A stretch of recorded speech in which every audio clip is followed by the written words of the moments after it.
जब देश में ऐसे पत्रकार होंगे जो पत्रकार पूरा का पूरा जो अपना आचरण है सिर्फ और सिर्फ कुछ चंद पैसों के टुकड़े के लिए बेच देंगे तो भारत में पत्रकारिता का स्तर गिरना लाजमी हो जाएगा। कुछ ऐसा ही हुआ जब भारत में आपका एक संस्थान के द्वारा जो इंडेक्स जारी किया जाता है, जब प्रेस फ्रीडम की इंडिया प्रेस फ्रीडम की रिपोर्ट आई, उस रिपोर्ट में 180 देशों की सूची बनाई गई और इस 180 देशों की सूची में जो भारत की रैंकिंग रही वह रही 159, यानी कि 159 जो थी भारत की अवस्थिति थी। भारत की इस गिरती अवस्थिति के पीछे कुछ ऐसे चाटुकार पत्रकार जिम्मेदार हैं जिनका नाम लेना यहाँ पर उचित नहीं होगा, परंतु हम इस सेशन के माध्यम से यह जानेंगे कि भारत में यह स्थिति ऐसी क्यों आई और किन किन आधारों पर यह जो फ्रीडम इंडेक्स है यह जारी किया जाता है। हमारे पीछे आप एक पत्रकार का इमेज देख रहे होंगे जो तथाकथित तौर पर YouTube पर पत्रकारिता किया करता था।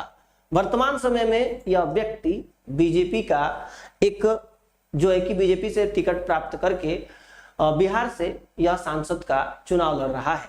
इस व्यक्ति के द्वारा अभी शायद जो कुछ भी है इसको टिकट मिलने की बात हुई थी और हालिया अपडेट के अनुसार हो सकता है कि इसका टिकट मिले ना मिले, पहले इन्होंने निर्दलीय चुनाव लड़ने का वायदा किया था।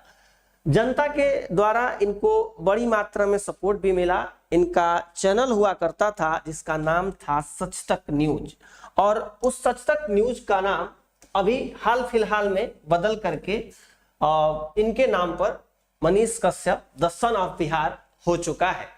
अब बात ये आती है कि आखिर ऐसा हो क्यों रहा है, तो इस वीडियो की आइए करते हैं शुरुआत।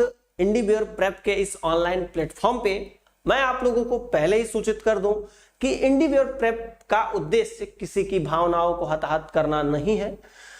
हमारा उद्देश्य सिर्फ और सिर्फ समाज में जागरूकता फैलाना है और जो भी हमारे नागरिक हैं उन नागरिकों तक सही जानकारी पहुंचाना इंडिव्यूअर प्रेप का मुख्य उद्देश्य है। इंडिव्यूअर प्रेप पर आप सभी को देखने को मिलेगा जो है कि डीसीए का कोर्स, जिसमें मैं आप लोगों को बता दूं डेली करंट अफेयर की क्लासेस चलती हैं। शशि सर क्लासेस ले रहे हैं 8 मई 2024 और 9 मई को भी प्रतिदिन आप लोगों को 6 AM पे या लाइव क्लासेस मिलेंगी। तो इस योद्धा सीरीज से जुड़ना आप लोग मत भूलिए। आपकी चाय बिस्कुट वाली क्लास आप लोगों को यहाँ पे मिलेगी, सुबह सुबह प्रातः काल यह क्लास मिलेगी। अब आइए बात करते हैं कि यह जो रिपोर्ट जारी की गई और द हिंदू में द हिंदू डाटा टीम के द्वारा 7 मई 2024 का यह आर्टिकल आया हुआ है, यानी कि आज 7 मई 2024 है जिस दिन मैं यह वीडियो रिकॉर्ड कर रहा हूं। इस दिन यह जो रिपोर्ट जारी की जाती है उस रिपोर्ट में जो है कि आपका 159 रैंक पर भारत की अवस्थिति को दर्शाया जाता है 159 कंट्रीज में। According to press freedom index India is currently rank 159 out of the 180 nations. ठीक है, अब बात आती है कि क्या कुछ सुधार हुआ है, तो जी हाँ सुधार हुआ है, क्योंकि भारत की पिछले साल जो रैंकिंग थी वह 161 थी जो कि वर्तमान टाइम में 159 के करीब आके रुकी है। यानी कि हमसे मात्र 21 ऐसे देश हैं जो पीछे हैं, बाकी हमने अपना जो दर्जा है वह आज भी आगे कायम किया हुआ है। अब आइए बात करते हैं, आप सभी को पता है राज तिलक नाम से आज तक का हेलीकॉप्टर शॉट चलाया जा रहा है। यह आज तक का जो हेलीकॉप्टर शॉट चलाया जा रहा है, अगर मैं इसकी बात करूं तो यह हवाई क्षेत्र से, यानी कि आप यूं कह सकते हैं कि हवा में रह करके और ये जमीनी स्तर की जो है कि जांच पड़ताल कर रहे हैं, अर्थात आप यूं कह सकते हैं कि जमीनी स्तर का न्यूज रिपोर्टिंग कर रहे हैं। अब मतलब हवा में होते हुए जमीनी स्तर की रिपोर्टिंग करना, और ये इतना ज्यादा हवा में गए कि जब भारत की इंडेक्स रिपोर्ट जारी किया गया तो भारत 180 देशों की सूची में 159वें नंबर पे था।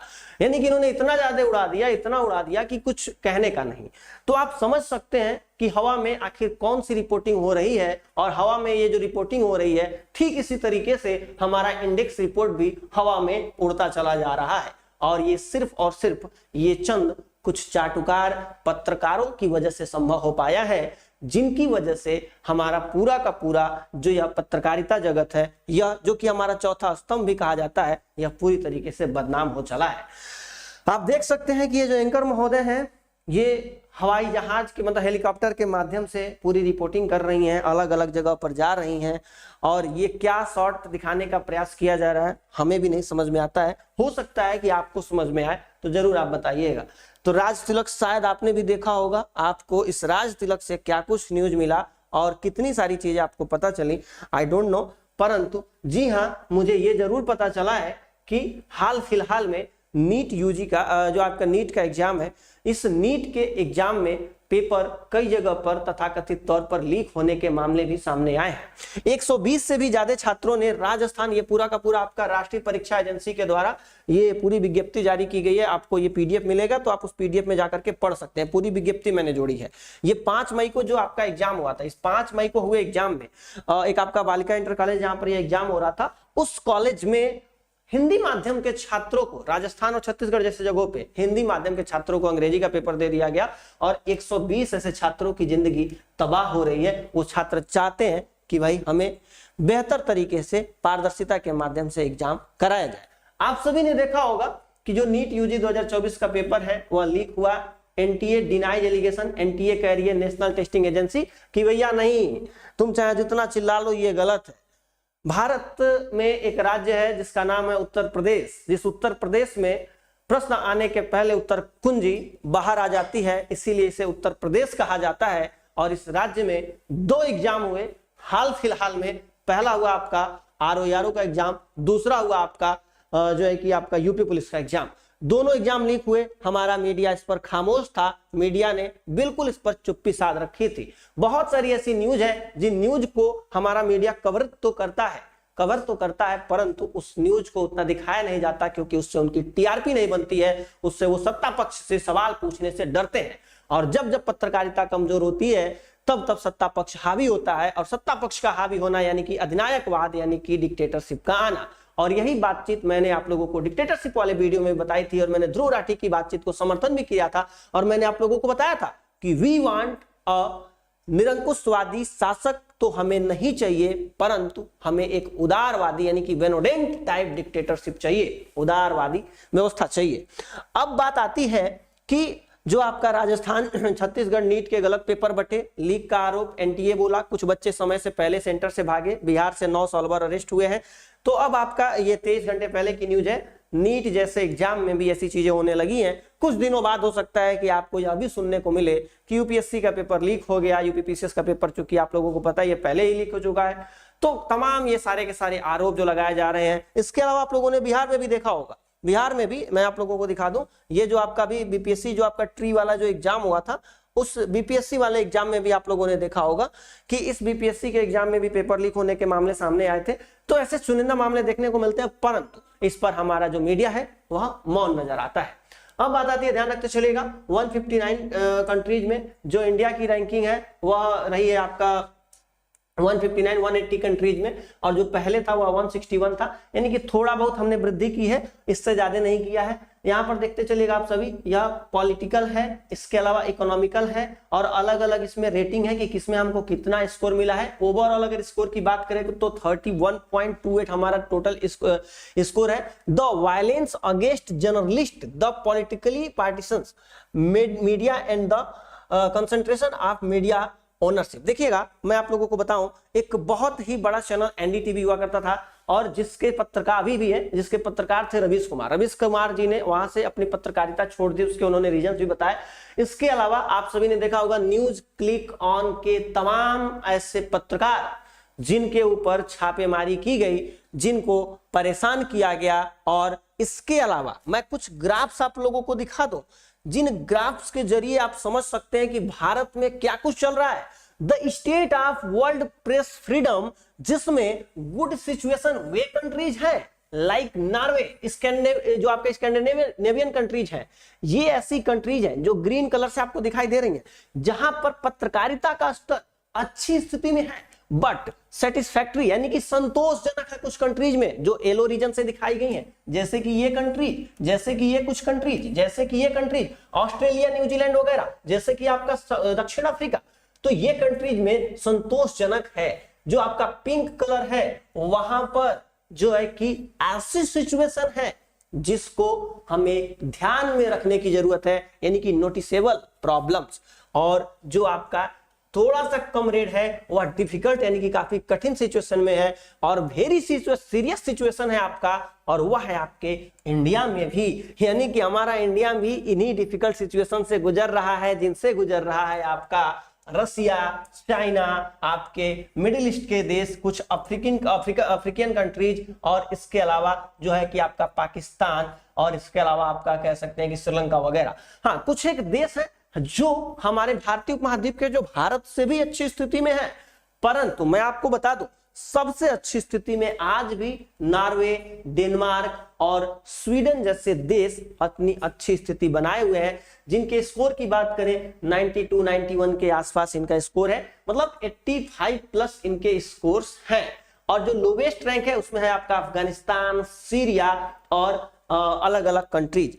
एक रिपोर्ट के माध्यम से यह भी बताने का प्रयास किया कि भारत जो आपका तत्कालीन फिलिस्तीन है, जिस पर कब्जा है हिजबुल्लाह का और इसके अलावा अनेक संगठनों का, उससे भी बुरी कंडीशन से जूझ रहा है भारत। यानी कि हम फिलिस्तीन के में जो आपका मीडिया की स्थिति है उस कंडीशन से हम जूझ रहे हैं। तो आप समझ सकते हो कि भारत में क्या स्थिति बनी हुई है।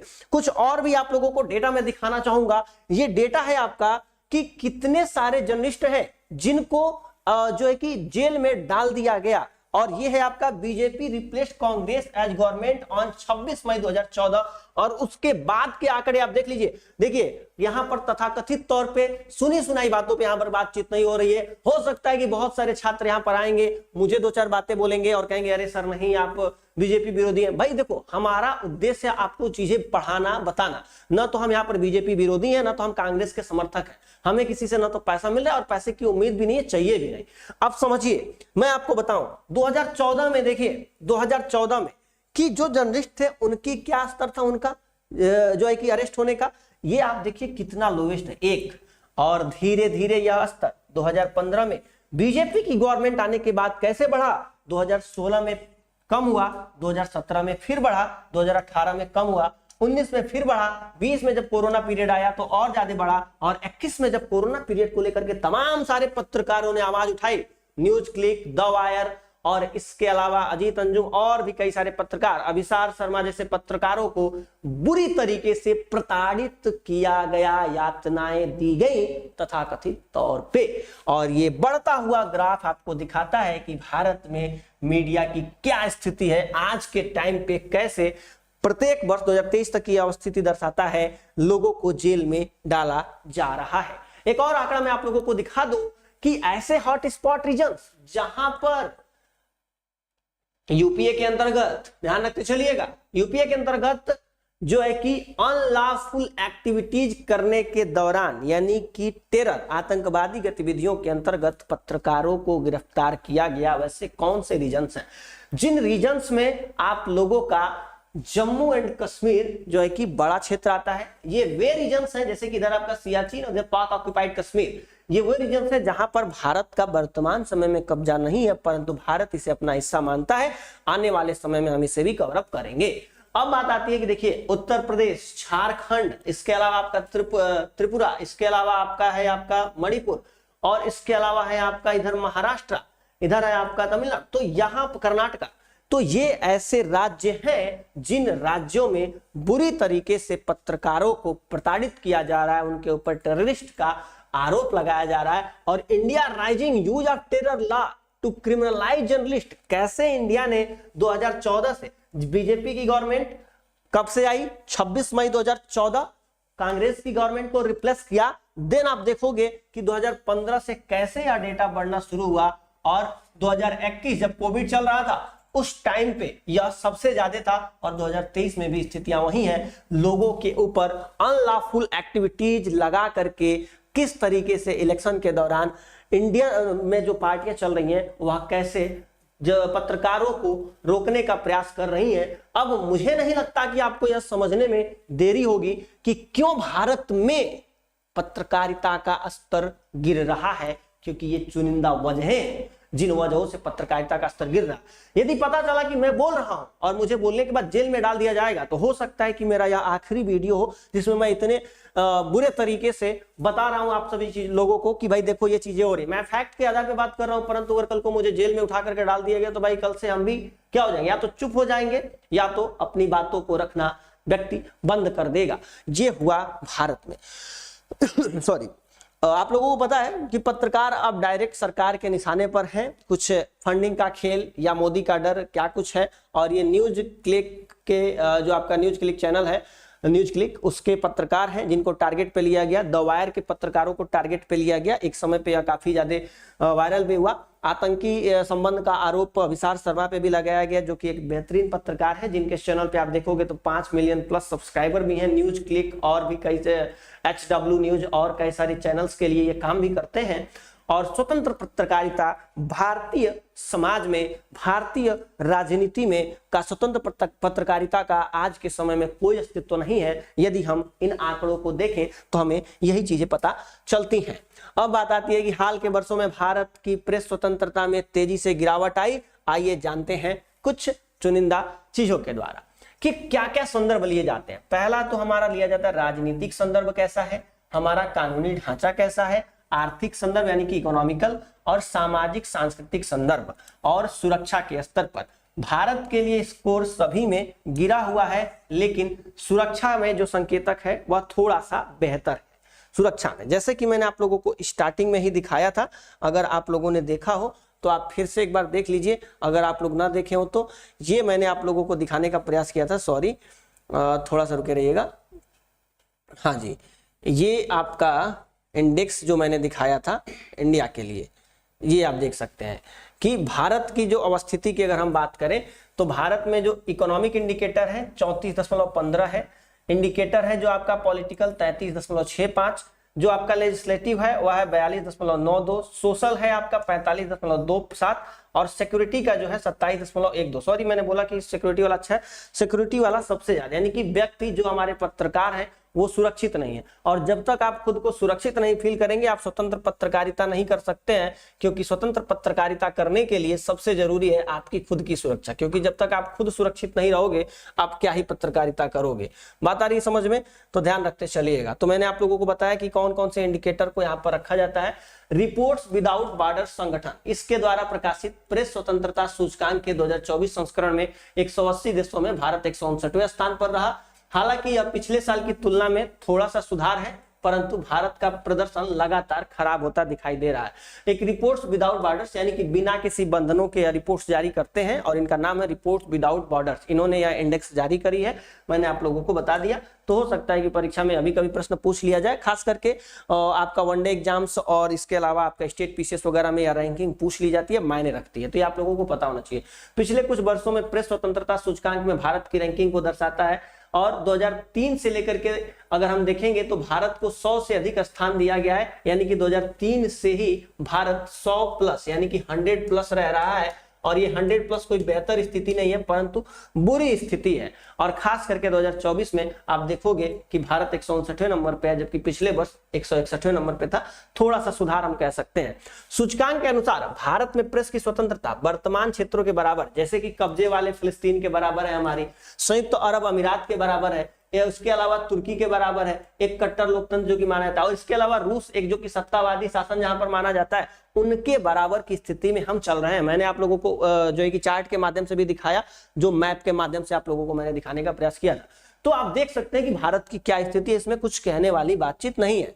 चुनिंदा देशों की 2024 प्रेस स्वतंत्रता रैंकिंग दिखाता है इस साल भी स्कैंडिनेवियाई देश नॉर्वे, डेनमार्क, स्वीडन सबसे अच्छा प्रदर्शन करने वाले रहे, जबकि इरिट्रिया, सीरिया और अफगानिस्तान सबसे खराब थे। ब्रिक्स देश पुरानी सूची में जो शामिल थे, ब्राजील और दक्षिण अफ्रीका को भारत की तुलना में अधिक प्रेस स्वतंत्रता प्राप्त है, जबकि चीन और रूस नीचे स्थान पर है। बीच में दक्षिण एशियाई देश बांग्लादेश को छोड़कर अन्य सभी देश नवीनतम सूची में भारत की तुलना में बेहतर रैंक में है, यानी कि बांग्लादेश को अगर छोड़ दें तो भारत से बेहतर स्थिति में बाकी अन्य सभी देश हैं यहाँ पर अगर हम बात करें तो आप सोचिए कि मात्र 21 ऐसे देश हैं जो कि हमसे पीछे हैं, बाकी हम सभी देशों से काफी आगे हैं। मात्र 21 ऐसे देश हैं जो कि हमसे पीछे हैं। तो यह दिखाता है कि क्या बदहाल स्थिति हमने कर रखी है। हाल के वर्षों में भारत की प्रेस स्वतंत्रता में गिरावट आई है, लेकिन कई अन्य देशों में यह गिरावट तेज है, लेकिन कई देशों ने रिकॉर्ड वृद्धि भी दिखाई है। 2019 की तुलना में 2024 की प्रेस स्वतंत्रता रैंकिंग में सबसे बड़े हारने वाले और लाभकर्ताओं को सूचीबद्ध करता है। यानी कि बहुत सारे ऐसे देश हैं जहां पर वृद्धि भी देखने को मिली है और बहुत सारे देशों ने अपनी स्थिति को सुधारा भी है, परंतु आज भी पत्रकारिता, जो स्वतंत्र पत्रकारिता है, उसके मामले में नॉर्वे, स्वीडन और आपके जो स्कैंडिनेवियाई देश हैं वो आगे हैं। इजराइल में बेंजामिन नेतन्याहू सरकार के द्वारा लंबे समय से चल रहे झगड़े के बाद अल जजीरा को बंद करने के बाद रविवार को इसका प्रसारण बंद हो गया। कतर स्थित चैनल ने इस कदम को आपराधिक बताया और इसकी निंदा की। 2019 की तुलना में 2024 में इजराइल की प्रेस को कम स्वतंत्रता प्राप्त है। देश की रैंकिंग 88 से गिर करके 101 आ गई है, यानी कि यह भी अभी भारत से 98 रैंक बेहतर है। यानी कि आप कह सकते हैं कि एक छोटा सा देश जहां पर आज के समय में युद्ध की स्थितियां हैं, परंतु फिर भी वहां के पत्रकारों को हमारे पत्रकारों से ज्यादा रैंकिंग प्राप्त है। और कोई भी अंधभक्त और कोई भी सरकार का दलाल यह कहने का प्रयास कमेंट में कतई नहीं करेगा कि गुरुजी आप बीजेपी विरोधी हैं, क्योंकि हमने जो कुछ भी डेटा आपको दिखाया है सिर्फ और सिर्फ आंकड़ों के आधार पर दिखाया है। यह हमारे चाचा फूफा ताऊ ने नहीं जारी किया है। बात आई समझ में? तो इसीलिए कमेंट कुछ भी गलत सलत करने से पहले सोच लीजिएगा और सोच करके कमेंट करिएगा। आंकड़ों के आधार पर बातचीत हो रही है और आंकड़े झूठ नहीं बोलते, आंकड़ों को झुठलाया नहीं जा सकता। सत्य थोड़ा देर से आता है, परंतु सत्य पराजित नहीं होता है। बात आई समझ में? तो सिर्फ और सिर्फ ये उन दलालों के लिए है जिन्होंने अपने आंखों पर एक पट्टी बांध रखी है, जिन्हें सब दिखाई तो देता है परंतु फिर भी वो अंधे होने का नाटक करते हैं। बात आई समझ में? अब आइए बात करते हैं आगे। एक और रिपोर्टिंग एजेंसी है RSF। इन्होंने कहा कि दुनिया भर में प्रेस की स्वतंत्रता को उन्हीं लोगों से खतरा है जिन्हें इसका गारंटर होना चाहिए। मतलब किससे खतरा है भाई? राजनीतिक अधिकारियों से, यानी कि जो नेतागण है। उन्होंने कहा कि प्रेस की स्वतंत्रता वैश्विक स्तर पर औसतन 7.6 अंक तक गिर गई है, यानी कि इसमें गिरावट देखने को मिला है। सिर्फ और सिर्फ भारत की बात नहीं की जा रही है, पूरे वैश्विक स्तर पर यह स्थिति बनी हुई है। पूरे वैश्विक स्तर पर जब ट्रंप जीते थे, ध्यान रखते चलिएगा, 2014 में नरेंद्र मोदी के सत्ता में आने के बाद से भारत का मीडिया अनाधिकारिक आपातकाल की स्थिति में चला गया और इनकी पार्टी भाजपा और मीडिया पर हावी बड़े परिवारों के बीच शानदार तालमेल बिठा दिया। यानी कि जो भी बड़े घराने थे उससे इस पार्टी का तालमेल बढ़ा और भाजपा समर्थक प्रचार के मिश्रण के रूप में दिया गया। इंडिया कंट्री की रिपोर्ट में कहा गया है कि सरकार के बहुत आलोचक भारतीय पत्रकारों को भाजपा समर्थित ट्रोल्स के द्वारा उत्पीड़न अभियानों का सामना करना पड़ता है। यानी कि जो भी सरकार की आलोचना करते हैं उनको इन ट्रोल्स का सामना करना पड़ता है। ध्यान रखते चलिएगा, सरकार की आलोचना करना अलग बात है और सरकार की जो है कि देशद्रोह करना अलग बात है। हम सरकार की नीतियों के आलोचक हो सकते हैं, परंतु हम इसका अर्थ ये नहीं कि देशद्रोही हैं। ये चीजें हमें समझनी पड़ेंगी। बात आई समझ में? भारत चुनाव का संदर्भ काफी मायने रखता है। RSF के निदेशक रेबेका विंसेंट ने लंदन में फॉरेन प्रेस एसोसिएशन द्वारा आयोजित एक ब्रीफिंग में कहा, मुझे लगता है कि यह उन देशों से एक है जहां अधिकारियों के बड़े पैमाने पर दुष्प्रचार और प्रचार अभियानों में भाग लेने की धारणा है। यानी कि भारत की स्थिति बेहतर नहीं है। विसेंट ने कहा कि इस साल जिन देशों में चुनाव होने हैं उसमें प्रेस की स्वतंत्रता के मामले में अमेरिका सबसे अधिक चिंतित है, मतलब सबसे अधिक खराब स्थिति में है, जिसमें वैश्विक प्रभाव के घटनाक्रम के कारण अमेरिका भी शामिल है। यानी कि जिन भी देशों में, चूंकि अमेरिका में चुनाव होने वाला है, राष्ट्रपति ट्रंप ने विश्व स्तर पर विनाशकारी प्रभावों और मीडिया के प्रति उनके रवैये को आप देख ही चुके हैं, जो कि राज्य को, मतलब लोगों को, जो भी पत्रकार विरोध करते हैं उसको राज्य का दुश्मन करार दे दिया जाता है और इसके अलावा लोगों के साथ गलत व्यवहार किया जाता है। अमेरिकी प्रेस स्वतंत्रता स्कोर 71.22 से गिरकर 66.59 हो गया है और इसकी रैंक 45 से 55 हो गई। यानी कि अमेरिका में भी आप देखेंगे कि 10 स्तर तक बढ़ोतरी हो गई है, परंतु भारत से अभी भी बेहतर स्थिति में वो है, जो कि मैंने आप लोगों को मैप में भी दिखाया था। तो ओवरऑल अगर हम बात करें तो हम सिर्फ और सिर्फ इस वीडियो के माध्यम से आप सभी के समक्ष ये बात पेश करना चाहते हैं कि आखिर जो आपका इंडेक्स होता है वह जारी किन आधारों पर किया जाता है। इसमें पॉलिटिकल इंडिकेटर्स, सोशल इंडिकेटर्स, इसके अलावा कल्चरल इंडिकेटर्स को शामिल किया जाता है और सिक्योरिटी इंडिकेटर्स, और इसके आधार पर यह जारी किया जाता है। 2014 से लेकर के 2024 तक क्या कुछ परिवर्तन हुए मैंने चार्ट के माध्यम से दिखाया है और आंकड़ों को झुठलाया नहीं जा सकता, आंकड़े झूठ नहीं बोलते हैं। 2 और 2 4 होगा, इसे झुठलाया नहीं जा सकता है, यह यूनिवर्सल ट्रूथ है। कोई ये नहीं कह सकता कि 2 और 2 5 होता है, बात अलग है कि आप जोड़ तोड़ करके कुछ भी पेश कर सकते हैं। तो ओवरऑल अगर हम बात करें तो आज का यह सेशन आप सभी को समझ में आया होगा। मिलते हैं आप सभी से किसी अन्य वीडियो में, तब तक के लिए आप सभी को bye bye, take care, God bless you all, thank you so much, जय हिंद।